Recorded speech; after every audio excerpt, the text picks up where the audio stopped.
Welcome back. Shivakumar sir, on paper ಜಾತಿಗಳ ಸಂಖ್ಯಾಬಲ, ಅದರ voting ಪ್ಯಾಟರ್ನ್ಗಳು, ಸಿದ್ದರಾಮಯ್ಯನವ್ರಿಗೆ ಇರೋ ಅಂತ ಒಂದು ಫಾಲೋಯಿಂಗು, ಆ ಸಮುದಾಯಗಳ ಒಂದು ಸಂಖ್ಯಾಬಲ, ಇದನ್ನೆಲ್ಲ ನಾವು ಲೆಕ್ಕ ಹಾಕ್ತಾ ಹೋದ್ರೆ on paper it looks like comfortable ಸೀಟೆ ಸಿದ್ದರಾಮಯ್ಯನವ್ರಿಗೆ. ಆದರೆ ಆನ್ ಗ್ರೌಂಡ್ ಹಂಗಿಲ್ವಂತಲ್ಲ, ಯಾಕೆ? ಒಂದು ಪ್ರಶ್ನೆ ಸರ್. ಇಲ್ಲಿ ಸಮೀಕ್ಷೆ ವರ್ಸಸ್ ಸಮೀಕ್ಷೆ. ಸುನೀಲ್ ಕನಗೋಲ್ ಅವರು ಒಂದು ಸಮೀಕ್ಷೆ ಕೊಟ್ಟಿದ್ದಾರಂತೆ, ಸ್ಥಳೀಯರು ಹೇಳ್ತಾರೆ ಅದು 2 ತಿಂಗಳಿಂದ ಇವಾಗ ಚಿತ್ರಣ ಬದಲಾಗೋಗಿದೆ. ಹಂಗಾರೆ 2 ತಿಂಗಳಿಂದ ಸಿದ್ದರಾಮಯ್ಯನವ್ರು ಸೋಲೋ ಸಾಧ್ಯತೆ ಇತ್ತಾ? ಆ ಸಾಧ್ಯತೆನ ಇವತ್ತಿಗೆ ನಾವು ತಳ್ಳಾಕ್ಬೋದಾ? ತಳ್ಳಾಕೋದು ಕಾರಣ ಆದ್ರೂ ಏನು? ಅದೇ ಮತದಾರರು, ಅದೇ ಕ್ಷೇತ್ರ, ಅದೇ ಅಭ್ಯರ್ಥಿ. What has changed? ನೋಡಿ, 2 ತಿಂಗಳಿದ್ದೆ ಹಿಂದೆ ಇದ್ದಂತ ಸಮೀಕ್ಷೆ ಈಗ ತಳ್ಳಾಕ್ಬಹುದು. ಯಾಕೆ ಅಂತಂದ್ರೆ ಅಲ್ಲಿ ಕಾಂಗ್ರೆಸ್ ಇರ್ಲಿಲ್ಲ. ಕಳೆದ 3-4 ಟರ್ಮ್ ಇಂದನೂ ಅಲ್ಲಿ ಕಾಂಗ್ರೆಸ್ ಇಲ್ಲದೆ ಇದ್ದಿದ್ರಿಂದ, ಶ್ರೀನಿವಾಸ್ ಗೌಡ್ರು JDS ಅಲ್ಲಿ ಗೆದ್ದಿದ್ರಿಂದ, ಮತ್ತೆ ವರ್ತೂರ್ ಪ್ರಕಾಶ್ ಇಂಡಿಪೆಂಡೆಂಟ್ ಆಗಿದ್ರಿಂದ ಇವತ್ತು ಬಹಳ ಒಂದು 15-20 ವರ್ಷಗಳ ಗ್ಯಾಪ್ ಇತ್ತು ಅಲ್ಲಿ. ಹಂಗಾಗಿ ಪಾರ್ಟಿನೇ ಗ್ರೌಂಡ್ ಲೆವೆಲ್ ಅಲ್ಲಿ ಇರ್ಲಿಲ್ಲ. ಈ 2 ತಿಂಗಳಿಂದ ಇದ್ದಂತ ಪರಿಸ್ಥಿತಿ ಈಗಿಲ್ಲ. ಈಗ ಇವತ್ತು ಕಾರ್ಯಕರ್ತರು ಬಂದಿದ್ದಾರೆ, ಮತ್ತೆ ಲೀಡರ್ಗಳೆಲ್ಲರೂ ಶ್ರಮ ಪಡ್ತಾ ಇದ್ದಾರೆ, ಎಲ್ಲಾ ಸಂಘಟನೆಗಳು ಸೇರ್ಕೊಂಡಿದ್ದಾರೆ. ಆಮೇಲೆ ನೀವ್ ಹೇಳಿದ್ರಲ್ಲ, ಈ ಟೆಕ್ಸ್ಟ್ ಬುಕ್ ಪ್ರೆಸೆಂಟೇಶನ್ ಅಲ್ಲ ನೋಡಿದ್ರೆ it is A safe seat ಅಂತ ಅನ್ಸುತ್ತೆ. ಆದ್ರೆ ಈ ಸೇಫ್ ಸೀಟ್ ಅಲ್ಲೂ ಅವ್ರಿಗೆ ಏನಾದ್ರು ತೊಂದ್ರೆ ಇದೆಯಾ ಅಂತ. ಸೇಫ್ ಸೀಟ್ ಅಲ್ಲಿ ಯಾಕಂದ್ರೆ ಆ ಕ್ಯಾಸ್ಟ್ ಕಾಂಬಿನೇಷನ್ಸ್ ನ ನೋಡಿದ್ರೆ ಎನಿವನ್ ಕ್ಯಾನ್, ಸಿದ್ದರಾಮಯ್ಯ ಅನ್ನೋ ಪರ್ಸನಾಲಿಟಿ ಈಸಿಯಾಗಿ ಸೈಲ್ ಮಾಡ್ಕೋಬಹುದು. ಯಾಕಂತಂದ್ರೆ ಇವತ್ತು ಮೈನಾರಿಟೀಸ್ ಇದ್ದಾರೆ. ಯಾವ ಮೈನಾರಿಟೀಸ್ ವರ್ತೂರ್ ಪ್ರಕಾಶ್ ಜೊತೆ ಹೋಗ್ತಾ ಇದಾರೆ, ಇವತ್ತು ಅದೇ ವರ್ತೂರ್ ಪ್ರಕಾಶ್ ಬಿಜೆಪಿಯಲ್ಲಿ ಇದ್ದಾರೆ. ಹಂಗಾಗಿ ಇವತ್ತು ಅವ್ರ ಕಮ್ಯುನಿಟಿ ಇರ್ಬೋದು, ಸಿದ್ದರಾಮಯ್ಯವ್ರ ಕಮ್ಯುನಿಟಿ ಇರ್ಬೋದು, ಇಲ್ಲ ದಲಿತ್ಸ್ ಇರ್ಬೋದು. ಹಂಗಾಗಿ ಇವತ್ತು ಇರೆಸ್ಪೆಕ್ಟಿವ್ ಆಫ್ ಕ್ಯಾಸ್ಟ್ ಈ KC ವ್ಯಾಲಿ ಮಾಡಿದಂತ ಒಂದು ಇಂಪ್ಯಾಕ್ಟ್ ಇದೆಯಲ್ಲ, ಕೋಲಾರ್ನ ಒಂದು ಎಕಾನಮಿ ಮತ್ತೆ ಟೋಪೋಗ್ರಫಿ ಚೇಂಜ್ ಮಾಡುತ್ತೆ ಅದು. ಯಾಕಂದ್ರೆ ಸುಮಾರು ನೀರೇ ಕಾಣ್ತಾ ಇರೋಂತ ಊರಲ್ಲಿ ಒಂದು 106 ಕೆರೆಗಳನ್ನ ನೀರ್ ತುಂಬಿ ಬೆಳೆಗಳು ಬೆಳೆದ್ರೆ ರೈತ ಬಾರಿ ಸಮೃದ್ಧಿಯಾಗಿರುವಂತ ಒಂದು ಇದ್ ಬರುತ್ತೆ. ಬಟ್ ಈ ಪರಿಸ್ಥಿತಿ ಬದಲಾವಣೆ ಆಗಿರೋದ್ರಿಂದ ಅಷ್ಟೊಂದು ಕಾನ್ಫಿಡೆಂಟ್ ಆಗಿ ಬಂದು ಇವತ್ತು ಹೇಳ್ತಾ ಇದಾರೆ ಅಂದ್ರೆ ಅವ್ರ ಮನೆ ಹತ್ರ, ನಾವೆಲ್ಲ 2 ತಿಂಗಳಿಂದ ಶ್ರಮ ಪಟ್ಟಿದೀವಿ, ವಾಟ್ ಮೇಡ್ ಇಟ್ ಟು ಬಿಟ್ರೆ ಆಸ್ ಅಂತ ನಮ್ಗೆ ಅದಕ್ಕೆ ಉತ್ತರ ಕೊಡಿ ಅಂತ ಸಿದ್ದರಾಮಯ್ಯನವ್ರ ಹತ್ರ ಬಂದಿತ್ತು.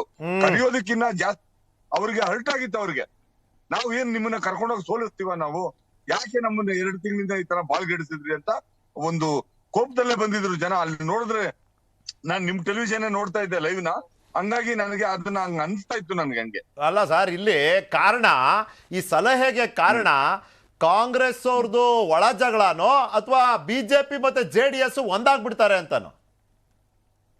ಇಲ್ಲ, ಅದು ಒಳ ಜಗಳ ಪಾರ್ಶಿಯಲಿ.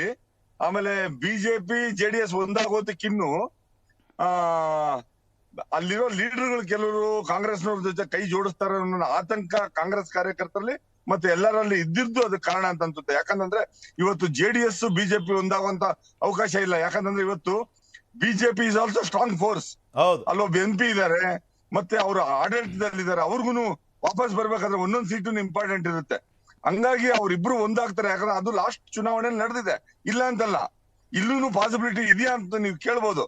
ಆದ್ರೆ ಈ ಪಾಸಿಬಿಲಿಟಿ ಜನಕ್ಕೆ ಗೊತ್ತಿದೆ. ಯಾಕಂತಂದ್ರೆ ಇವತ್ತು 2018 ಬಿಜೆಪಿ ಪರಿಸ್ಥಿತಿ ಬೇರೆ, ಇವತ್ತಿರೋ ಬಿಜೆಪಿ ಪರಿಸ್ಥಿತಿ ಬೇರೆ. ಹಂಗಾಗಿ ಅಂಡರ್ಸ್ಟ್ಯಾಂಡಿಂಗ್ 2 ಪಾರ್ಟಿ ಬರೋದು ಸ್ವಲ್ಪ ಕಷ್ಟ ಆಗುತ್ತೆ ಅಂತ ಅನ್ಸುತ್ತೆ ನಿಖಿಲ್ ನನಗೆ. ರೈಟ್. ಅಲ್ಲ ಮಹೇಶ್ ಜಿ ನೋಡಿ, ಇಲ್ಲಿ ಸಿದ್ದರಾಮಯ್ಯನವ್ರ ಬಗ್ಗೆ ಏನ್ ಕಾಳಜಿ ತೋರಿಸ್ತಿದ್ದಾರೆ ಹೈಕಮಾಂಡ್ ಅವರು, ಇದು CM ರೇಸ್ ಅಲ್ಲಿ ಸಿದ್ದರಾಮಯ್ಯನವ್ರಿಗೆ ಒಂದ್ ರೀತಿಯಲ್ಲಿ ಅನುಕೂಲ ಮಾಡ್ಕೊಡುತ್ತಾ? ಇವತ್ತೇ ತೋರಿಸ್ತಿದ್ದಾರೆ, ವಿ ಕೇರ್ ಫಾರ್ ಯು, ನಿಮ್ ಬಗ್ಗೆ ನಮ್ಮ ಹಾರ್ಟ್ ಅಲ್ಲಿ ಒಂದು ಸಾಫ್ಟ್ ಕಾರ್ನರ್ ಇದೆ, ನೀವು ಗೆಲ್ಬೇಕು, ಒಂದೇ 1% ರಿಸ್ಕ್ ಇರೋ ಕಡೆನೂ ನೀವು ಸ್ಪರ್ಧೆ ಮಾಡಬಾರ್ದು. ಎಂತ ಪ್ರೀತಿ ನೋಡಿ ಇದು. ಇದು CM ರೇಸ್ ಅಲ್ಲೂ ಎಡ್ಜ್ ಕೊಡುತ್ತಾ ಸಿದ್ದರಾಮಯ್ಯನವ್ರಿಗೆ, ಒಂದು ಅಡ್ವಾಂಟೇಜ್ ಕೊಡುತ್ತಾ ಅಂತ ಕೇಳ್ತೀನಿ. ಇಲ್ಲ, ಇದು ಒಂದು ಧೃತರಾಷ್ಟ್ರ ಪ್ರೇಮ ಅಂತ ಖಂಡಿತ ಅನ್ಸತ್ತೆ. ಅದ್ ನೋಡಿದ್ರೆ ಏನಂದ್ರೆ, ನೀವು ಒಂದ್ ಗಮನಿಸ್ಬೇಕು, CM ರೇಸ್ ಅಂದ್ರೆ ನಾನು ಕಾಂಗ್ರೆಸ್ ಗೆದ್ದಿರುವಂತ ಪರಿಸ್ಥಿತಿ ಉಲ್ಲೇಖಿಸಿ ಮಾತಾಡ್ತಿರುವಂತದ್ದು, ಅದನ್ನ ಗಮನಿಸ್ಬೇಕು ಮಹೇಶ್ ಅವರು ಪ್ಲೀಸ್. ನಾನ್ ನಿಮ್ಗೊಂದ್ ವಿಷಯ ಹೇಳ್ತಿರ್ತಕ್ಕಂಥದ್ದು ಏನಂತಂದ್ರೆ, ನೋಡಿ, ಇಷ್ಟು ನಾವು ಚರ್ಚೆ ಮಾಡ್ತಾ ಇದ್ದೀವಿ, ಒಂದು ಕ್ಷೇತ್ರದ ಬಗ್ಗೆ ಚರ್ಚೆ ಮಾಡ್ತಾ ಇದ್ದೀವಿ. ಅವರು ವರ್ಣದಲ್ಲಿ, ಅವರ ಸ್ವಕ್ಷೇತ್ರ ವರ್ಣ ಇತ್ತು, ಅವರು ಸಮಾಜವಾದಿ ಹಿನ್ನೆಲೆಯಿಂದ ಬಂದಂತವ್ರು. ವರ್ಣದಲ್ಲಿ ತಾವು ಒಂದ್ ಕಡೆ ಆಗ್ಬೇಕು, ತಮ್ಮ ಕುಟುಂಬದವರು ಸಹ ರಾಜಕೀಯ ಪೀಳಿಗೆ ಹಾಗೆ ಮುಂದುವರಿಬೇಕು ಇರ್ತಕ್ಕಂಥ ದುರಾಸೆಯ ಭಾಗ. ಇಲ್ಲದ್ರೆ ಇವತ್ ಚರ್ಚೆನೇ ಇರಲೆವೆಂಟ್ ಇತ್ತು. ಏನಂದ್ರೆ ವರ್ಣ ಅವ್ರ ಸ್ವಕ್ಷೇತ್ರ ಇತ್ತು, ನಾನು ನಿಲ್ತೀನಿ ಅಂತ ಆಗ್ಬೋದಾಗಿತ್ತು.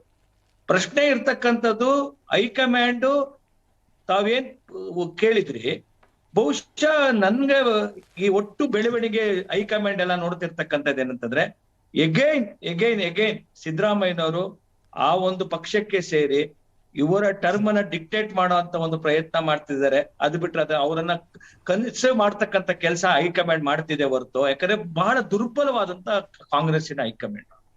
ಎಷ್ಟು ದುರ್ಬಲ ಅಂದ್ರೆ ರಮೇಶ್ ಅಣ್ಣ ಅವರು ಒಂದು ಮಾತನಾಡ್ತಾ ಇದ್ರು, ನಮ್ಗೆ ಈ ರಾಜ್ಯದ ಚುನಾವಣೆ ನಮ್ಗೆ ಎಷ್ಟು ಅನಿವಾರ್ಯ ಇದೆ ಅಂದ್ರೆ ನಮ್ಮ ಅಳುವು ವಿಳುವಿನ ಪ್ರಶ್ನೆ ಅಂತ ಒಂದ್ ಮಾತನ್ನ ಹೇಳಿದ್ರು ನಮ್ಮ ಸ್ನೇಹಿತರು. ಅಕ್ಷರಶಃ ಕರ್ನಾಟಕ ಅಲ್ಲ, ಇಡೀ ಭಾರತದ ರಾಜಕಾರಣವನ್ನ ನೋಡ್ತಾ ಇದ್ರೆ ಭಾರತ ಜೋಡೋ ನಂತರ ವಿದೇಶಿ ನೆಲದಲ್ಲಿ ಭಾರತವನ್ನ ಹೀಯಾಳಿಸ್ತಕ್ಕಂಥದ್ದು, ಅವಮಾನಿಸ್ತಕ್ಕಂಥ ಕೆಲಸವನ್ನ ಅವರ ನಾಯಕರು ಮಾಡಿದ ಮೇಲಂತೂ ಎಲೆಕ್ಟ್ರಲ್ ಕಾಲೇಜ್ ಇದೆಯಲ್ಲ, ಇಡೀ ದೇಶದ ಎಲೆಕ್ಟ್ರಲ್ ಕಾಲೇಜ್ ಒಂದ್ ರೀತಿ ಅನ್ರೆಸ್ಟ್ ಅಲ್ಲಿ ಇದೆ. ಅದಕ್ಕೆ ತಕ್ಕ ಉತ್ತರವನ್ನ ಕೊಡೋರಿದ್ದಾರೆ. ನಾನು ಹೇಳ್ತೀನಿ ಕೇಳಿ, ಇವತ್ತು ಎಂತ ದುರ್ಬಲ ಹೈಕಮಾಂಡ್ ಇರೋ ಕಾರಣಕ್ಕೋಸ್ಕರ ಇವರು ಈ ತರ ಟರ್ಮ್ಸ್ ಅನ್ನ ಡಿಕ್ಟೇಟ್ ಮಾಡ್ಲಿಕ್ಕೆ ಬೇಕಿದ್ದಂತ ಚೂಸಿ ಮಾಡ್ತಕ್ಕಂಥ ಕೆಲಸವನ್ನ ಮಾಡ್ತಿದೆ. ನನಗಂತ ಅನ್ಸತ್ತೆ ಹೈಕಮಾಂಡ್ ಏನ್ ಪ್ಲೀಸಿಂಗ್ ಮಾಡ್ತಿರ್ತಕ್ಕಂಥ ಇದೆ, ಇದು ನಿಜವಾಗ್ಲೂ ಮುಂದೆ ಒಂದು ದೊಡ್ಡವಾದಂತ ಒಂದು ಏನು ಪ್ರಶ್ನಾರ್ಹ ಚಿಹ್ನೆ. ಯಾಕಂದ್ರೆ ನಾನು ಅವರ ಒಂದ್ ನಿಮಿಷ ಸರ್, ವರ್ಷ ಕಷ್ಟಪಟ್ಟು ಅಲ್ಲ ನೀವು ಇಲ್ಲಿ 2 ವಿಷಯ ಹೇಳಿದ್ದೀರಿ. ನಾನು ರಮೇಶ್ ಬಾಬು ಅವ್ರ ಹತ್ರ ಅದ್ರ ಉತ್ತರ ಪಡ್ಕೊಂಡ್ಬಿಡ್ತೀನಿ. ಒಂದು ನಿಮಿಷ ರಮೇಶ್ ಬಾಬು ಅವರೇ, ಇಲ್ಲಿ ಒಂದು ಮಹೇಶ್ ಅವ್ರು ಏನ್ ಹೇಳ್ತಾರೆ ಅದಕ್ಕೆ ನೀವು ಉಲ್ಟಾ ಹೇಳ್ತೀರಿ, ಹೇಳಿ. ಇನ್ನೊಂದು ಪ್ರಶ್ನೆ ಸರ್, ನಿಮ್ ಕಾರ್ಯಕರ್ತರು ಏನ್ ಹೇಳ್ತಾರೆ ಅಂದ್ರೆ, ಈ ಸಮೀಕ್ಷೆ ನಡೆಸಿದವರು ವಿರೋಧ ಪಕ್ಷದ ಜೊತೆ ಸೇರ್ಬಿಟ್ಟವ್ರೆ, ಬಯಾಸ್ಡ್ ಆಗಿ ಸಮೀಕ್ಷೆ ಮಾಡಿದ್ದಾರೆ, ಅದಕ್ಕಾಗಿ ಈ ರೀತಿ ವರದಿ ಕೊಟ್ಟಿದ್ದಾರೆ, ಸೊ ದಟ್ ಸಿದ್ದರಾಮಯ್ಯನವರ ಸ್ಪರ್ಧೆಗೆ ತೊಂದರೆ ಆಗ್ಲಿ ಅಂತಾನೆ ಮಾಡಿದ್ದಾರೆ. ಅಂದ್ರೆ ಸಂಶಯ ಬರ್ತಿರೋದು ನಿಮ್ಮ ಪಕ್ಷದವರೇ ಮಾಡಿದಂಥ ಸಮೀಕ್ಷೆ ಬಗ್ಗೆ, ಸಂಶಯ ಮಾಡ್ತಿರೋರು ನಿಮ್ಮ ಪಕ್ಷದ ಕಾರ್ಯಕರ್ತರು. ಪ್ಲೀಸ್. ಈಗ ನಾನು ಭಾಳ ಸ್ಪಷ್ಟವಾಗಿ ಹೇಳಿದ್ದೇನೆ, ಸಮೀಕ್ಷೆಗಳನ್ನ ಸಂಪೂರ್ಣವಾಗಿ ನಾವು ತಳ್ಳಿ ಹಾಕೋದಿಲ್ಲ. ಸಮೀಕ್ಷೆಗಳು ನಮಗೆ ಮಾರ್ಗದರ್ಶಕವಾಗಿ ಎಷ್ಟಕ್ಕೆ ಉಪಯುಕ್ತ ಆಗುತ್ತೆ ಅಷ್ಟಕ್ಕೆ ನಾವು ಬಳಸ್ಕೊತಾ ಇರ್ತಕ್ಕಂಥದ್ದು ನಿಜ. ಅಷ್ಟರ ಮಟ್ಟಿಗೆ ನಾವು ಬಳಸ್ಕೊತಾ ಇದ್ದೀವಿ. ಮತ್ತು ಮಹೇಶ್ ಅವರು ಹೇಳಿದ್ರು ಕೋಲಾರ ಕ್ಷೇತ್ರದ ಬಗ್ಗೆ ಚರ್ಚೆ. ಕೋಲಾರ ಕ್ಷೇತ್ರದ ಬಗ್ಗೆ ಎಲ್ಲ ಸ್ವಾಮಿ ಚರ್ಚೆ ಆಗ್ತಾ ಇರೋದು ಸಿದ್ದರಾಮಯ್ಯನವ್ರ ಬಗ್ಗೆ. ಯಾಕೆ ಅಂದರೆ ಕರ್ನಾಟಕದಿಂದ ಲೋಕಸಭೆಗೆ ಆಯ್ಕೆಯಾದಂಥ ಮಲ್ಲಿಕಾರ್ಜುನ್ ಖರ್ಗೆರವರು ವಿರೋಧ ಪಕ್ಷದ ನಾಯಕರಾಗಿ ನಿಮ್ಮ ಕೇಂದ್ರದ ಮೋದಿ ಸರ್ಕಾರವನ್ನು ಬೆತ್ತಲೆ ಮಾಡಿದಾಗ ತಡ್ಕೊಳ್ಳೋಕ್ಕಾಗ್ದಲೇ ಅವ್ರನ್ನ ಟಾರ್ಗೆಟ್ ಮಾಡಿ ಗುಲ್ಬರ್ಗಾಗೆ ಬಂದು ಗುಲ್ಬರ್ಗಾ ಪಾರ್ಲಿಮೆಂಟಲ್ಲಿ ಕಾಂಗ್ರೆಸ್ನವ್ರನ್ನ ಕರ್ಕೊಂಡೋಗಿ ಟಿಕೆಟ್ ಕೊಟ್ಟು ಸೋಲ್ಸಿದ್ರಿ. ಇವತ್ತು ಸಿದ್ದರಾಮಯ್ಯರ ಬಗ್ಗೆ ಏನೇನು ಹೇಳಕ್ಕೆ ಕೊಟ್ಟಿದ್ದೀರಾ ಇರಲಿ, ಅವ್ರು ಆ ಪಾರ್ಟಿಲಿದ್ರು ಈ ಪಾರ್ಟಿಲಿದ್ರು ಅವೆಲ್ಲ ಏನು ಹೇಳಕ್ಕೆ ಕೊಟ್ಟಿದ್ದೀರಾ ಇರಲಿ. ಇವತ್ತು ನಿಮಗೆ ಗೊತ್ತು, ಇಡೀ ದೇಶದಲ್ಲಿ ಮೋದಿ ಒಬ್ಬ ಕೊಲೆಗಾರ ಅಂತ ಹೇಳುವಂಥ ಎದೆಗಾರಿಕೆ ತಾಕತ್ತು ಇರ್ತಕ್ಕಂಥದ್ದು ಸಿದ್ದರಾಮಯ್ಯನವ್ರಿಗೆ ಮಾತ್ರ. ಹೇಳಿದ್ದಾರೆ, ಹೇಳ್ತಾರೆ, ಹೇಳೋ ಶಕ್ತಿನೂ ಇಟ್ಕೊಂಡವ್ರೆ. ಅವರನ್ನು ಟಾರ್ಗೆಟ್ ಮಾಡಿಕೊಂಡು ನೀವು ನಿಮ್ಮ ಸಂಘ ಪರಿವಾರ, ನಿಮ್ಮ ಮೂಲಭೂತ ಸಂಘಟನೆಗಳು, 35 ಸಂಘಟನೆಗಳು BJPದು, ನೀವೆಲ್ಲ ಜೊತೆಯಾಗಿ ಬೆಳಿಗ್ಗೆಯಿಂದ ಸಾಯಂಕಾಲ ತನಕ ಅವ್ರ ಮೇಲೆ ಅಪಪ್ರಚಾರ ಮಾಡೋದಕ್ಕೆ ನಿಂತಿದ್ದೀರಾ. ಇದು ವಾಸ್ತವ. ನೀವು ಇನ್ನೂ ತಿಪ್ಪುರ್ಲಾಗ ಹಾಕಿದ್ರು ಸಿದ್ದರಾಮಯ್ಯನವ್ರನ್ನ ನೀವೇನು ಮಾಡೋಕ್ಕೆ ಸಾಧ್ಯ ಇಲ್ಲ. ಕೋಲಾರಕ್ಕೆ ನಿಂತರೂ ಗೆಲ್ತಾರೆ, ವರ್ಣಾಗೆ ನಿಂತರೂ ಗೆಲ್ತಾರೆ, ಇನ್ನೊಂದು ಕ್ಷೇತ್ರದವರು ನಿಂತರೂ ಗೆಲ್ತಾರೆ. ಆಗಲೇ ಮಾತಾಡ್ತಾವ್ರು ಹೊಟ್ಟೆ ಪಕ್ಷದ ರಂಗಸ್ವಾಮಿ ಹೆಸರನ್ನ ಉಲ್ಲೇಖ ಮಾಡಿದ್ರು. ನನಗೆ ಭಾಳ ಖುಷಿಯಾಯಿತು, BJP ಅವ್ರು ನೆನೆಸ್ಕೊಂಡ್ರಲ್ಲ ಅಂತೇಳಿ. ಅವರು ಬೇರೆ ಬೇರೆ ಕಡೆ ನಾಮಿನೇಷನ್ ಮಾಡಿ ನಿಂತಿದ್ದು ನಿಜ, ಸೋತಿದ್ದು ನಿಜ. ಇಂದಿರಾ ಗಾಂಧಿ ಮೇಲೆ ಸಹ ಹೋಗಿ ನಾಮಿನೇಷನ್ ಹಾಕಿದ್ರು. ಹೊಟ್ಟೆ ಪಕ್ಷದ ರಂಗಸ್ವಾಮಿಗೆ BJPಯಿಂದ ನಿಂತ್ಕೊಳ್ಳಿ ಅಂತ ಹೋಗಿ ನೀವು B ಫಾರ್ಮ್ ತೊಗೊಂಡಾಗ ನಿಮ್ಮ B ಫಾರ್ಮ್ ಕಿತ್ತು ಬಿಸಾಕ ಆಚೆ ಹೋದ್ರು ಅವರು. ಅಂದರೆ ನೀವು ಆ ಮಟ್ಟಕ್ಕಿದ್ರಿ. ಕರ್ನಾಟಕದಲ್ಲಿ 1952 ಮೊದಲನೇ ಚುನಾಯಿತ ಸರ್ಕಾರ, 47ರಲ್ಲಿ ಜವಾಬ್ದಾರಿಯುತ ಸರ್ಕಾರ ವಿತೌಟ್ ಎಲೆಕ್ಷನ್ ಬಂದಂಥದ್ದು. 52ರಿಂದ ಇಲ್ಲೂವರೆಗೆ 15 ಚುನಾವಣೆ ಆಗಿದೆ. 2004ರಲ್ಲಿ ಅಷ್ಟೇ ನೀವು 79 ಸೀಟು. ಅಲ್ಲಿವರೆಗೂ ನಿಮ್ಮ ಪರಿಸ್ಥಿತಿ ಏನಿತ್ತು? ನಿಮ್ಮ B ಫಾರಂ ಎಲ್ಲೆಲ್ಲಿ ಇಟ್ಕೊಂಡು ನೀವು ಮಾರಾಟ ಮಾಡ್ತೀರಿ ಅಂದರೆ ಹೋಗಿ ಗೋಗರಿತಾ ಇದ್ರಿ BJPಯಿಂದ, ಜನಸಂಘದಿಂದ ನಿಂತ್ಕೊಳ್ಳಿ ಅಂತೇಳಿ. ಈ ರಾಜ್ಯ ನೋಡಿದೆ, ಈ ದೇಶ ನೋಡಿದೆ. ನಿಮ್ಗೆ ಇವತ್ತು ಸಹ ಕರ್ನಾಟಕದ ಜನ 113 ಸ್ಥಾನ ಕೊಟ್ಟು ಆಶೀರ್ವಾದ ಮಾಡಿಲ್ಲ. ಆಪರೇಷನ್ ಕಮಲದ ಮೂಲಕನೇ ನೀವು ಬಂದಿರತಕ್ಕಂಥದ್ದು. ಸಿದ್ದರಾಮಯ್ಯನವರ ಸಿದ್ಧಾಂತವನ್ನು, ಕಾಂಗ್ರೆಸ್ ಪಕ್ಷದ ಸಿದ್ಧಾಂತವನ್ನು, DK ಶಿವಕುಮಾರ್ ಅವರ ಸಿದ್ಧಾಂತವನ್ನು ಎದುರಿಸೋಕ್ಕಾಗ್ದಲೇ ಅನ್ಯ ಮಾರ್ಗದಿಂದ ಸಿದ್ದರಾಮಯ್ಯನವ್ರನ್ನ ಟೀಕೆ ಮಾಡೋದು, DK ಶಿವಕುಮಾರ್ನ ಜೈಲಿಗೆ ಕಳಿಸೋದು, ಇದನ್ನೇ ನೀವು ಮಾಡ್ತಾ ಇರೋದು ಬಿಟ್ಟರೆ ಸೈದ್ಧಾಂತಿಕವಾಗಿ ನಾವು ಕೆಲಸ ಮಾಡಿದ್ದೀವಿ, ಓಟ್ ಕೊಡಿ ಅಂತ ಹೇಳೋಂಥ ತಾಕತ್ತು BJPಗೂ ಇಲ್ಲ, BJP ನಾಯಕರಿಗೂ ಇಲ್ಲ. ಇವ್ರು ಹೇಳಿ, ನಾವೊಂದು ಸಲ ಬರ್ತಾರೆ ಅಮಿತ್ ಶಾ, ನಾವು ಬೊಮ್ಮಾಯಿ ನಾಯಕತ್ವದಲ್ಲಿ ಚುನಾವಣೆಗೆ ಹೋಗ್ತೀವಿ ಅಂತಾರೆ. ಇನ್ನೊಂದು ಸಲ ಬರ್ತಾರೆ 4 ಗೋಡೆ ಒಳಗಡೆ ಮೀಟಿಂಗ್ ಮಾಡ್ಕೊಂಡು ಕುಮಾರಸ್ವಾಮಿ ಹೇಳಿದ್ರಲ್ಲ ಪ್ರಹ್ಲಾದ್ ಜೋಶಿ ಮುಖ್ಯಮಂತ್ರಿ ಮಾಡ್ತೀವಿ ಅಂತಾರೆ. ಇದು ಭಾರತೀಯ ಜನತಾ ಪಕ್ಷದ ಇವತ್ತಿನ ನಿಲುವು. ಇವರಿಗೆ ಶಕ್ತಿ ಇದ್ದರೆ ಕ್ಷೇತ್ರ ಅಲ್ಲ, ಸಿದ್ದರಾಮಯ್ಯನ ಮೇಲೆ ಕ್ಯಾಂಡಿಡೇಟಾಗಿ ಗೆಲ್ತೀವಿ ಅಂತ ಹೇಳಿ. ಬೇಕಾದ್ರೆ ಸಿದ್ದರಾಮಯ್ಯನ ಶಿಕಾರ್ಪುರಕ್ಕೆ ಹಾಕ್ತೀವಿ, ಶಿಗ್ಗಾವ್ಗೆ ಹಾಕ್ತೀವಿ. ನೀವು ಯಾರನ್ನು ಎಲ್ಲ ಹಾಕ್ತೀರಂತ ಹೇಳಿ. ನಿಮ್ಗೆ ಶಕ್ತಿ ಇದೆ ಅದನ್ನ ಹೇಳಿ. ಕೋಲಾರಕ್ಕೆ ನಿಲ್ತಾರೋ, ಇನ್ನೊಂದು ವರ್ಣಕ್ಕೆ ನಿಲ್ತಾರೋ, ಚಾಮುಂಡೇಶ್ವರಿ ನಿಲ್ತಾರೋ ಅದಲ್ಲ. ಒಟ್ಟೆ ಪಕ್ಷದ ರಣಸ್ವಾಮಿ ಅಂತ ನಿಮ್ಗೆ ತಿರಸ್ಕಾರ ಮಾಡಿ ಬಿ ಫಾರಂ ಕಿತ್ತಾಕೋದ್ರು. ನಿಮ್ಗೆ ಬಿ ಫಾರಂ ಬೇಡ ಅಂತ ಹೇಳಿ ಕೆಜೆಪಿ ಮಾಡಿದಾಗ ನಿಮ್ ಯಡಿಯೂರಪ್ಪ ಅವರು ಯಾರು ಕೆಜೆಪಿ ತಗೊಂಬಂದು ಕರ್ನಾಟಕ ಜನತಾ ಪಕ್ಷ ಯಾವ್ದು ಅಂತ ಇವತ್ತು ಹೇಳಿ. ನಾವಲ್ಲ, ನೀವ್ ಹೇಳಿ. ಇಷ್ಟೆಲ್ಲ ನೀವು ಅಲ್ಲ ಸ್ವಾಮಿ, ಹೊಟ್ಟೆ ಪಕ್ಷದ ರಣಸ್ವಾಮಿ ಎಷ್ಟು ಹೇಳ್ತೀರಾ? ಅವರು ಸಹ ನಿಮ್ ಬಿ ಫಾರಂ ಇಸ್ಕೊಳ್ಳಿಲ್ಲ, ತಿರಸ್ಕಾರ ಮಾಡೋದ್ರು. ಇದು ಇತಿಹಾಸ, ಇದು ಇತಿಹಾಸ. ಇದು ನೀವು 2 ಸೀಟ್ ಗೆದ್ದವರು, 85 ಎಷ್ಟು ಸೀಟ್ ನಿಮ್ದು? ಎಕೆ ಸುಬ್ಬಯ್ಯ ಏನಾದ್ರು, ಬಿ ಶಿವಪ್ಪರ್ ಏನಾದ್ರು, ಎಸ್ ಮಲ್ಲಿಕಾರ್ಜುನ್ ಏನಾದ್ರು ಹೇಳಿ. ನಿಮ್ಮ ಪಕ್ಷದಲ್ಲಿ ಯಾರ್ಯಾರು ಏನೇನು ಪರಿಸ್ಥಿತಿ ಬಂದಿದೆ ಅಂತ ಅವೆಲ್ಲ ಬೇಡ. ಯಡಿಯೂರಪ್ಪನ ಇವತ್ತೇನ್ ಮಾಡಿದೀರಾ? ಎಲ್ ತಗೊಂಡೋಗಿ ಕೂರ್ಸಿದ್ದೀರಾ ಯಡಿಯೂರಪ್ಪನಿಗೆ? ವೃದ್ಧಾಶ್ರಮ ಕೊಡೋದು ಒಂದು ಬಾಕಿ ಇಟ್ಟಿದ್ದಾರೆ ಯಡಿಯೂರಪ್ಪ. ನೀವು ಇನ್ನೆಲ್ಲ ಮಾಡಿದೀರಾ. ನೀವು ಇನ್ನೊಂದು ಪಕ್ಷದ ಬಗ್ಗೆ, ಇನ್ನೊಬ್ಬ ನಾಯಕರ ಬಗ್ಗೆ, ಇನ್ನೊಬ್ಬರ ಕ್ಷೇತ್ರದ ಬಗ್ಗೆ ಮಾತಾಡ್ತೀರಾ? ಹೇಳಿ, ಯಡಿಯೂರಪ್ಪ ವೃದ್ಧಾಶ್ರಮ ಕೂಡ ಕೊಟ್ಟಿಲ್ವಾ ನೀವು? ಏನ್ ಯಡಿಯೂರಪ್ಪನ ಕಳಿಸಿದ್ ನೀವು? ಯಡಿಯೂರಪ್ಪನ ಕ್ಷೇತ್ರ ಯಾವುದು? ನಿಮ್ಮಿಂದ ನೋವು ಪಟ್ಟು ವಿಧಾನಸಭೆಯಲ್ಲಿ ಹೇಳಿದ್ರು ನಾನು ಇನ್ ಬರಲ್ಲ ವಿಧಾನಸಭೆ ಒಳಕ್ಕೆ ಅಂತ ಹೇಳಿ, ಆಮೇಲೆ ಬಂದ್ ಹೇಳ್ತೀರಾ ಅವ್ರು ಲೀಡರ್, ನಮ್ಮ ಪಾರ್ಟಿ ಲೀಡರ್ ಅಂತೀರಾ. ಇವತ್ತು ನಿಮ್ಗೆ ಉತ್ತರ ಕೊಡಕ್ ಶಕ್ತಿ ಇಲ್ಲ. ಸಿದ್ದರಾಮಯ್ಯ ಕ್ಷೇತ್ರ ಟೀಕೆ ಮಾಡ್ತೀರಾ. ಮಹೇಶ್ ಆಯ್ತು. ರಮೇಶ್ ಬಾಬು ಅವರೇ, ನಾನು ಇನ್ನೊಂದು ಪ್ರಶ್ನೆ ಕೇಳಿದೆ, ನೀವು ಅದನ್ನ ಮರ್ತು ಬಿಟ್ರಿ. ಏನಂದ್ರೆ ಈ ರೀತಿಯ ಒಂದು ಕಾಳಜಿ, ಕೇರು, ಸಾಫ್ಟ್ ಕಾರ್ನರ್ ಸಿದ್ದರಾಮಯ್ಯನವ್ರಿಗೆ ಏನಿದೆ, ಇದು ಅವರ ಮುಖ್ಯಮಂತ್ರಿ ಆಕಾಂಕ್ಷೆಗಳಲ್ಲೂ ಅನುಕೂಲ ಮಾಡಿಕೊಡುತ್ತಾ ಅಂತ? ನೋಡಿ, ಕರ್ನಾಟಕದ ಇತಿಹಾಸ, ಕಾಂಗ್ರೆಸ್ ಪಕ್ಷದ ಇತಿಹಾಸವನ್ನು ನೀವು ನೋಡಿದಂಥ ಸಂದರ್ಭದಲ್ಲಿ ಬೇರೆ ಬೇರೆ ಸಂದರ್ಭದಲ್ಲಿ ಆಗಿದೆ. ಹೈಕಮಾಂಡಿಂದ ಏನೋ ಬಂದು ಒಂದು ಚೀಟಿ ಕೊಟ್ಟು ಮುಖ್ಯಮಂತ್ರಿ ಮಾಡಿದ್ರು, ನಾನು ಇಲ್ಲ ಅಂತ ಹೇಳಲ್ಲ. ಆದರೆ ಇವತ್ತಿನ ಪರಿಸ್ಥಿತಿನಲ್ಲಿ ಬಹಳ ಪ್ರಜಾಸತ್ತಾತ್ಮಕವಾಗಿ ನೀವು ಹಿಮಾಚಲ ಪ್ರದೇಶದ ಚುನಾವಣೆ ಇರ್ಬೋದು, ಮತ್ತೊಂದಿರ್ಬೋದು, ಅಲ್ಲಿ ಸಂಬಂಧಪಟ್ಟಂಥ ಲೀಡರ್ಗಳು ಒಪಿನಿಯನ್ ತೊಗೊಂಡು MLAಗಳು, ಎಲೆಕ್ಟೆಡ್ MLAಗಳು ಒಪಿನಿಯನ್ ತೊಗೊಂಡು ಮಾಡ್ತಾ ಇರ್ತಕ್ಕಂಥದ್ದು, ನಡೀತಾ ಇರ್ತಕ್ಕಂಥ ಪ್ರಕ್ರಿಯೆ. ನಮ್ಮ ಪಕ್ಷದ ಶಾಸಕರು, ಆಯ್ಕೆಗೊಂಡಂಥ ಶಾಸಕರು ಯಾರು ಮುಖ್ಯಮಂತ್ರಿ ಅಂತ ನಿರ್ಧಾರ ಮಾಡ್ತಾರೆ. ನೋ ಡೌಟ್ DK ಶಿವಕುಮಾರ್ ಆಗಿರ್ಬೋದು, ಸಿದ್ದರಾಮಯ್ಯ ಇರ್ಬೋದು, ಡಾಕ್ಟರ್ ಪರಮೇಶ್ವರ್ ಇರ್ಬೋದು, ಭಾಳ ಜನ ಆಸ್ಪಿರೆಂಟ್ಸ್ ಇದ್ದಾರೆ, ಇಲ್ಲ ಅಂತ ನಾನು ಹೇಳೋದಿಲ್ಲ. MLAಗಳ ಅಭಿಪ್ರಾಯದ ಮೇಲೆ ಅವತ್ತಿನ ಸಂದರ್ಭಕ್ಕೆ ತಗೋತಾರೆ. ಈ ಒಂದು ನಿಲುವು ರಾಹುಲ್ ಗಾಂಧಿ ಅವರ ಕಾಳಜಿ ನೋಡಿದಾಗ, ಅವರ ಸಲಹೆ ಕೊಟ್ಟಿರೋದು, ಹೈಕಮಾಂಡು ಸಿದ್ದರಾಮಯ್ಯನವ್ರ ಬಗ್ಗೆ ಇರುವಂತ ಒಲವು, ಇದೆಲ್ಲ ನಿಮಗೇನ್ ಅನ್ಸುತ್ತೆ? ಅವ್ರಿಗೊಂದು ಅನುಕೂಲ ಆಗಲ್ವಾ? ನನಗೆ ಸರ್ಕಾರ ಬಂದಲ್ಲಿ ನಾನು ಕೇಳ್ತಾ ಇರೋದು ರೇಖಾರದ ಪ್ರಶ್ನೆ. ನನಗೇನೋ ಡೌಟ್ ಇದೆ, ಹೈಕಮಾಂಡ್ ಹೇಳದಷ್ಟು ಸಿದ್ದರಾಮಯ್ಯ ಅವ್ರು ಕೇಳ್ತಾರ ಅಥವಾ ಸಿದ್ದರಾಮಯ್ಯನವ್ರಿಗೆ ಬಾದಾಮಿನೂ ಮತ್ತು ಚಾಮುಂಡೇಶ್ವರಿ ಹೈಕಮಾಂಡ್ ಹೇಳ್ಬಿಟ್ಟೆ ಸೋಲ್ಸಿತ್ತ? ಅದು ನನಗೆ ಗೊತ್ತಿಲ್ಲ. ಅವತ್ತು ಹೈಕಮಾಂಡ್ ಮಾತು ಕೇಳದೇ ಇರೋರು ಇವತ್ತೇನೋ ಕಾರಣಾಂತರಗಳಿಂದ ಹೈಕಮಾಂಡ್ ಮಾತು ಕೇಳ್ತಾವ್ರ, ಅಥವಾ ಹೈಕಮಾಂಡ್ ಹೆಸರು ಹೇಳ್ಬಿಟ್ಟು ಕ್ಷೇತ್ರ ಪಲಾಯನ ಮಾಡಿ ಒರಿಜಿನಲ್ ಕ್ಷೇತ್ರಕ್ಕೆ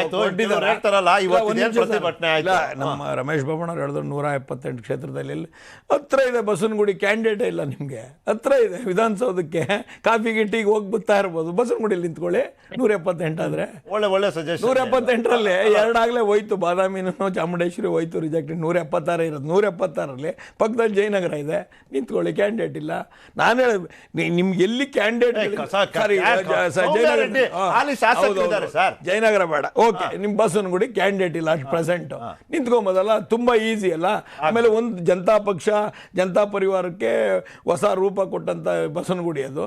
ನೀವು ಹೋಗಿ ನಿಂತ್ಕೊಂಡ್ರೆ ನೀವು ಅದೇ ಪರಿವಾರದಿಂದ ಬಂದಿರೋರು ಹೋಗಿ ನಿಂತ್ಕೊಂಬೋದಲ್ಲ ಸರ್. ಇಲ್ಲಿ ಎಲ್ಲೋ ಒಂದ್ ಕಡೆ ಏನಂದ್ರೆ ಸಿದ್ದರಾಮಯ್ಯವ್ರಿಗೂ ಒಂದು ಇದಿದೆ, ಮೂಲ ಕಾಂಗ್ರೆಸ್ಸಿಗರು ಸ್ವರ್ಗ ಹೋಗಿದ್ದಾರೆ. ನಾನೇ ವಿರೋಧ ಪಕ್ಷ ನಾಯಕ ಆಗಬೇಕು ಅಂತ, ಆಮೇಲೆ ನಾನೇ ಮುಖ್ಯಮಂತ್ರಿ ಆಗ್ಬೇಕು, ತಿರ್ಗಾ ನಾನೇ ವಿರೋಧ ಪಕ್ಷ ನಾಯಕ ಆಗಬೇಕು, ನಾನೇ ಇದು ಇಟ್ಕೊಂಡು ಈ ಡಿಕ್ಟೇಟರ್ಶಿಪ್ಗೆ ಜಾಸ್ತಿ ಕಾಂಗ್ರೆಸ್ನಲ್ಲಿ ಹೋಗಿ ಇವತ್ತು ಯಾರೋ ಒಬ್ಬರು ಮೂಲ ಕಾಂಗ್ರೆಸ್ಗರು ತಿರ್ಗಾ ಅಧಿಕಾರ ಸಿಗಬೇಕು ಅಂತ.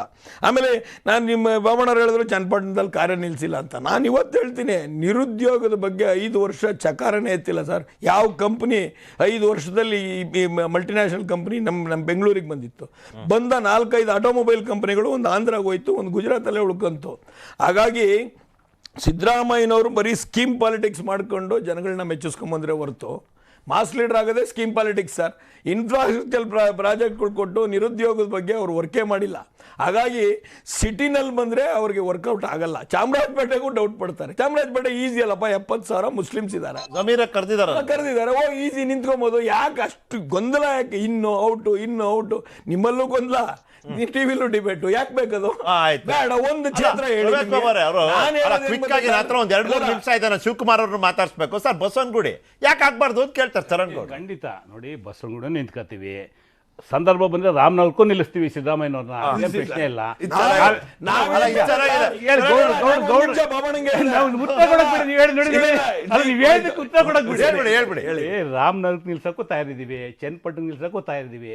ಬಟ್ ನಾವು JDS ತರ ವಿ ಕೆ ಗೋಪಾಲ್ನ ಪದ್ಮನಾಭನಗರದಲ್ಲಿ ಹಾಕೊಂಡು ಹೆಂಗ್ ವ್ಯಾಪಾರ ಮಾಡಿದ್ರಿ, ಬಸವನಗುಡಿಲಿ ನಮ್ಮ ಗೌಡ್ರನ್ನ, ನಮ್ಮ ಮಾಗಡಿ ಗೌಡ್ರು ರಿಯಲ್ ಎಸ್ಟೇಟ್ ಹೆಸರು ಜ್ಞಾಪಕ ಬರ್ತಾ ಇಲ್ಲ, ಬಾಗೇಗೌಡ್ರನ್ನ ಹಾಕೊಂಡು ಹೆಂಗ್ ವ್ಯಾಪಾರ ಮಾಡಿದ್ರಿ, ಜಯನಗರಕ್ಕೆ ಯಾರನ್ನ ಇಟ್ಕೊಂಡು ವ್ಯಾಪಾರ ಮಾಡಿದ್ರಿ, ಇದಕ್ಕೆ BTM ಲೇಔಟ್ಗೆ ಪಾಪ ತಿಗಳು ಸಮುದಾಯದ ನಮ್ಮ ಕಾರ್ಪೊರೇಟರ್ ದೇವದಾಸ್ನ ಇಟ್ಕೊಂಡು ನೀವೇನು ಮಾಡಿದ್ರಿ?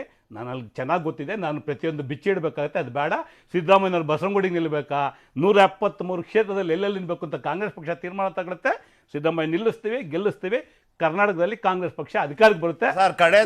ತಡೆಯಕ್ಕಾಗಲ್ಲ, ಬಿಜೆಪಿನೂ. ಸರ್, ಕಡೆದಾಗ ಶಿವಕುಮಾರ್ ಅವ್ರಿಗೊಂದು ಮಾತು ಕೇಳ್ತೀನಿ ಸರ್. ಇವತ್ತೇನು ಪ್ರತಿಭಟನೆ ಆಯ್ತು, ಇದೆಲ್ಲ ಆರ್ಕೆಸ್ಟ್ರೇಟೆಡ್, ಆಯೋಜಿತ ಮತ್ತೆ ಪ್ರಾಯೋಜಿತ ಅಂತ ಇದು. ಯಾಕೆ ಅಂದ್ರೆ ಹೈಕಮಾಂಡ್ಗೆ ಸಂದೇಶ ಕೊಡಬೇಕು, ಜನಪ್ರಿಯತೆ ಇದೆ, ನಿಮ್ ಸಮೀಕ್ಷೆ ವರದಿ ಅಲ್ಲ, ಜನ ನೋಡಿ, ಜನ ಅಭಿಪ್ರಾಯ ಏನಿರೋದು ಅದರ ಸಂದೇಶ ಕೊಡ್ಬೇಕಾಗಿದೆ ಹೈಕಮಾಂಡ್ಗೆ. ಕೊಟ್ರ ಅಂತ ಕೇಳ್ತಿದ್ದೀನಿ. ನೋಡಿ, ಆರ್ಕೆಸ್ಟ್ರೇಟೆಡ್ ಆಗ್ಬಿಟ್ರೆ ಕೋಲಾರದಲ್ಲಿ ಜನಕ್ಕೆ ಮಾಡಕ್ ಬಹಳಷ್ಟು ಕೆಲ್ಸಗಳಿದಾವೆ.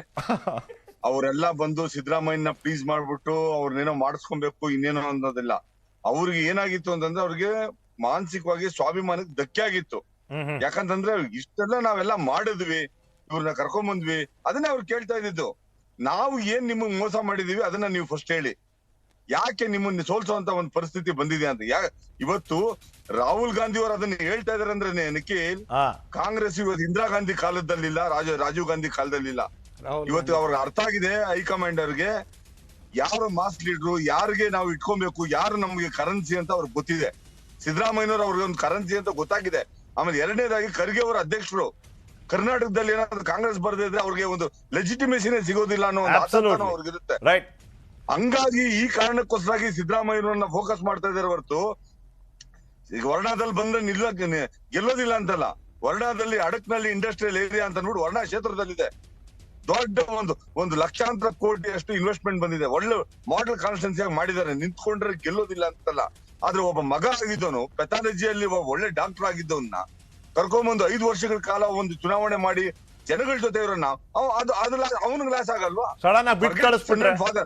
ಪ್ರಾಕ್ಟಿಕಲ್ ಆಗಿ ಹೇಳ್ತಿದ್ದೀರಿ ನೀವು, ಇಮೋಷನಲ್ ಅಲ್ಲ ಇದು, ಪ್ರಾಕ್ಟಿಕಲ್. ನಾನು ಹೇಳ್ತಾ ಇರೋದು ಹೆಂಗ್ ಗೊತ್ತಾ, ಇಲ್ಲ ತಂದೆ ಮಗನ ಸಂಬಂಧ ಬಿಟ್ಬಿಡಿ. ಯತೀಂದ್ರ ಜಾಗದಲ್ಲಿ ನಾವೇ ಯಾರೋ ಒಬ್ರು ಇದ್ಬಿಟ್ಟು 5 ವರ್ಷ ಕೆಲಸ ಮಾಡಿರೋ ನೀವು ಸಡನ್ ಆಗಿ ನೀನ್ ಬೇಡಪ್ಪ ನಾವು ನಿಂತ್ಕೊಳ್ತೀನಿ ಅಂತಂದ್ರೆ ಅವನಿಗೂ ಭವಿಷ್ಯ ಬೇಡವಾ? ಅವ್ರಿಗೆ ಅವ್ರ ಮಗ ಆಗಿಲ್ವಾ? ಬಾದಾಮಿಲಿ ಕಾಂಗ್ರೆಸ್ ನಲ್ಲಿ 4-5 ಸಲ ಗೆದ್ದಿದ್ದವ್ರಿಗೆ ಅದೇ ಪರಿಸ್ಥಿತಿ ತಂದಿಲ್ವಾ ಸಿದ್ದರಾಮಯ್ಯ ಅವರು? ಮಗ ಅಲ್ವಲ್ಲ ಸರ್, ಮಗ ಅಲ್ಲ. ಹಂಗಾದ್ರೆ ಮಗ ನಿಂತಾಗ ಮಾತ್ರ ಶಿವಕುಮಾರ್ ಅವರೇ, ಎಂತ ಪಾಯಿಂಟ್ ಎಂತ ಟೈಮಲ್ಲಿ ಹೇಳಿದಿರಿ, ಡಿಬೇಟ್ ಮುಗಿಸೋ ಟೈಮು ಈಗ ಡಿಬೇಟ್ ಶುರು ಮಾಡ್ತಿದ್ದೀರಿ. ಶಿವಕುಮಾರ್ ಅವರೇ ಕ್ಷಮಿಸಿ, ಹತ್ರ ಸಮಯ ಇದ್ದಿದ್ದು ಅಷ್ಟೇ. ಮಹೇಶ್ ಜಿ ಧನ್ಯವಾದ. ಈ ಚರ್ಚೆ ಇವತ್ತಿಗೆ ನಿಲ್ಲಿಲ್ಲ, ಮತ್ತೆ ಮಾಡ್ತೀವಿ. ರಮೇಶ್ ಬಾಬು ಅವರೇ, ಚರಣ್ಗೌಡ್ರೆ, ಥ್ಯಾಂಕ್ ಯು. ಅಲ್ಲ, ಜನಾಭಿಪ್ರಾಯ ಒಂದು, ಸಮೀಕ್ಷೆ ವರದಿ ಒಂದು ಆಗೋದಕ್ಕೆ ಸಾಧ್ಯನಾ? ಸಮೀಕ್ಷೆ ನಡೆಯೋದೇ ಜನಾಭಿಪ್ರಾಯ ಸಂಗ್ರಹಕ್ಕೆ. ಅಂದ್ರೆ ಜನಾಭಿಪ್ರಾಯ ಸರಿಯಾದ ರೀತಿಯಲ್ಲಿ ಸಂಗ್ರಹಣೆ ಮಾಡ್ಲಿಲ್ವಾ ಆ ಸಮೀಕ್ಷೆಯಿಂದ ಉದ್ದೇಶದ ಬಗ್ಗೆ ಪ್ರಶ್ನೆ, ಉತ್ತರ ಕೊಡೋರು ಯಾರು? ನೋಡ್ತೀರಿ ನ್ಯೂಸ್ 18. ಜಾಲ ನಮ್ಮದು, ಬಲ ನಿಮ್ಮದು. ನನ್ನ ಪ್ರಶ್ನೆಯಿಂದ ತಪ್ಪಿಸ್ಕೊಳ್ಳೋದು ಸುಲಭ ಅಲ್ಲ.